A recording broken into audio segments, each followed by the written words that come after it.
Ha? 2,000?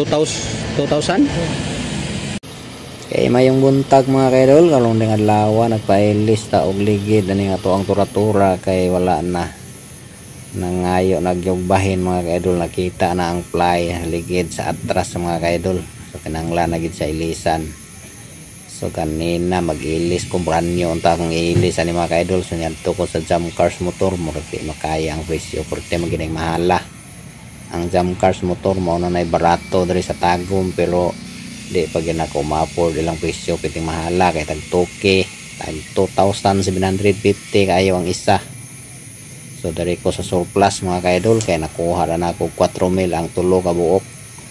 So dari sa ko ang dating suki dari atpang sa terminal. So kamo kung nagkinahanglan mo diag ligid nga makabarato mo diri na mo sa surplus diri o sa atbang sa terminal.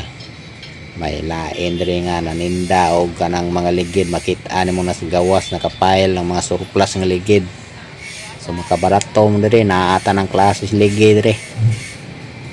Magagmi man og madagke na adri tanan mga kaidol. So pili lang mo diri og unsa inyong gusto nga ligid. So barato ra pod kay masabot-sabot ra nimo ang presyo ani. So di pud ka magmahay pod sa imuhang mabayran kay moabot pa mumpod og 2 ka tuig.